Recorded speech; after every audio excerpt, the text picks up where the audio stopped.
Sanskrit literature, Tibetan language.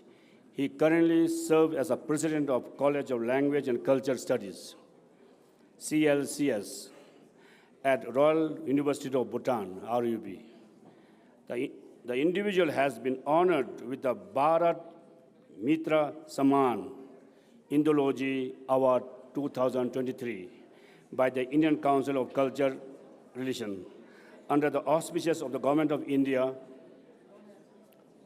Please silence.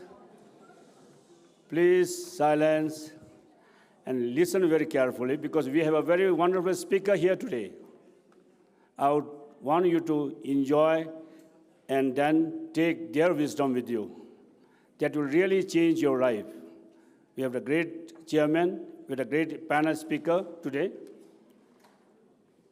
And Venerable Lungten, additionally, he holds the position as the executive faculty member at the Royal Institute of Governance and Strategic Studies, RICS, an associate faculty member at Bhutan Institute of Wellbeing, and an adjunct faculty member at Kathmandu University, Nepal.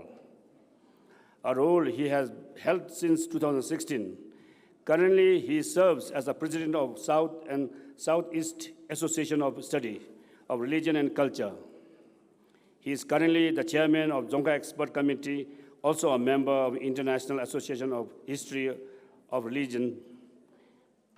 He was a pro-vice chancellor of research and planning at the Royal University of Bhutan from 2017 until 2022.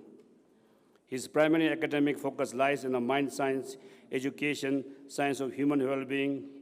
He has contributed numerous articles and book chapters to the academic discourses spanning topics such as philosophy, spirituality, holistic education, consciousness studies, environmental consciousness, language, universal human values, gross national happiness, well-being, emotional intelligence, and culture.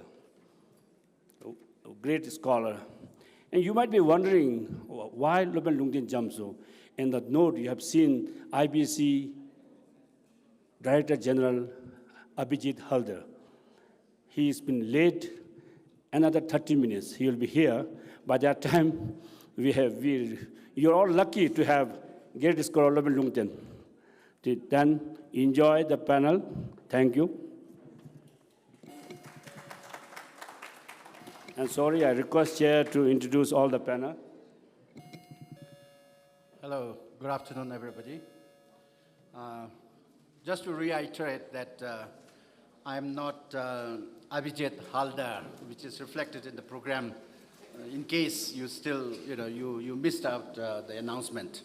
I'm asked to stand in place of Mr. Abhijit Halder, who for some reason could not make it to this. But it's an honor for me to stand in his place and chair this wonderful, session by three scholars here. I think the topic here, the session panel topic here is Brainwaves of Bliss and Loving Kindness, the Way of Meditation. I think the moment when we talk about meditation, I think one thing we need to ascertain today. Why meditation? Meditation because if you look into your life experience on a moment-to-moment basis, let's assume you got up at 5 o'clock this morning and tonight till 10, 11.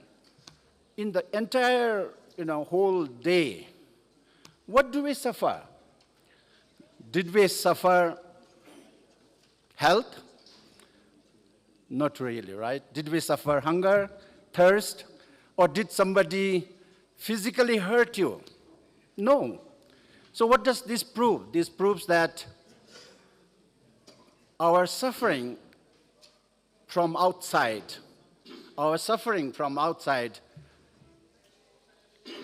this is an arbitrary percentage, 10% maybe. The suffering that you experience because of outer conditions, 10%. When was the last time that you suffered hunger? When was the last time you suffered physical hurt? Not really, right? But on a moment-to-moment basis, we suffer anger, agitation, envy, jealousy, hatred. Don't we? Don't we? We suffer our mind on a moment-to-moment basis. This is one thing that we need to be assured today when you're going to listen to the three scholars on meditation, how to ensure well-being, how to ensure fulfillment. So 90% of our suffering, the manufacturing unit is right here sitting in our head. We create. And meditation is a direct antidote to managing our negativities.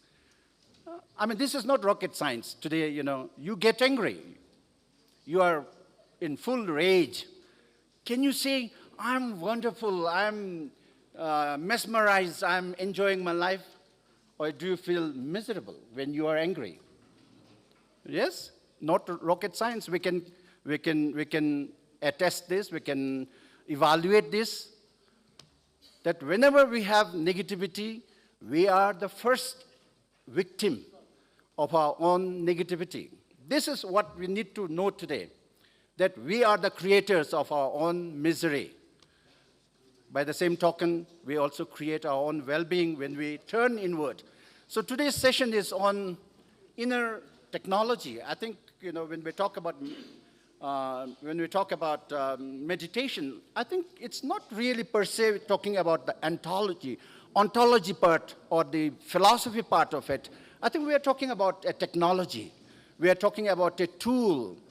And the session before, just before this session, there were great presentations on the secretness.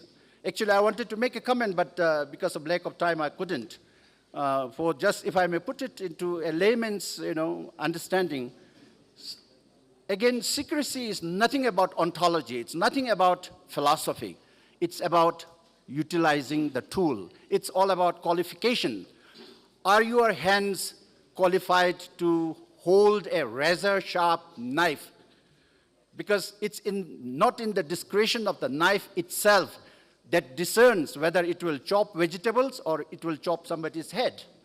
It's the hand. Does your hand have the strength to use it? It's not about knowing about driving per se.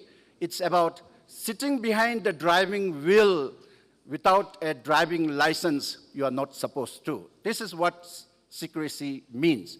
And similarly here, when we are talking about meditation, we are talking about a tool, about a technology, about an inner technology, that if you use it, then you are going to see your emotions, feelings, thoughts. These are the activities of the mind, So when you watch your mind on a moment-to-moment basis, when you are clear about your thoughts and emotions and feelings, you will definitely be able to see that your anger is your misery.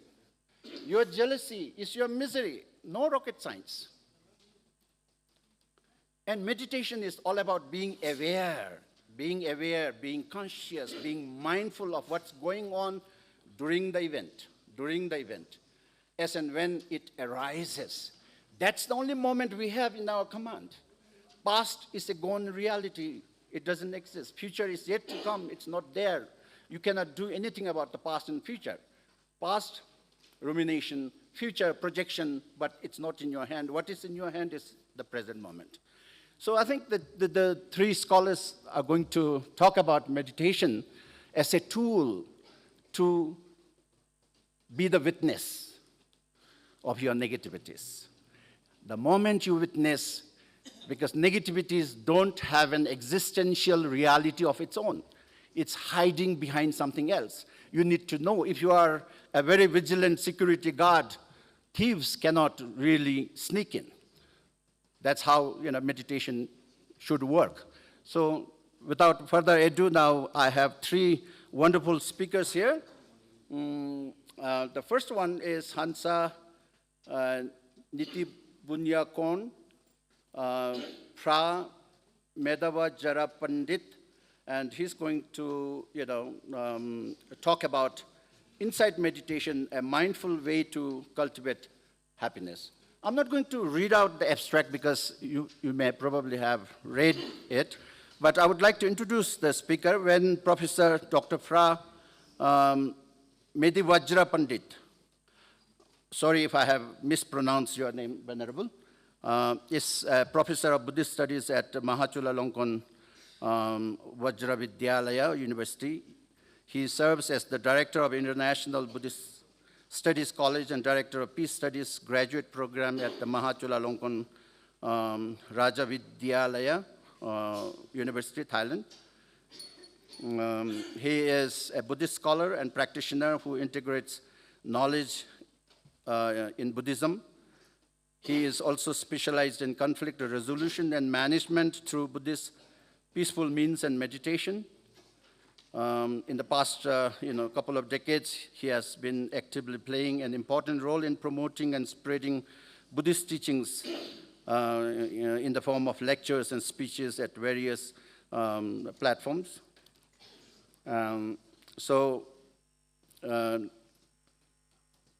Pra Hansa Niti Bunyakon will speak on insight meditation, a mindful way to cultivate true happiness. And we have our second speaker, Bhikkhu Kesara.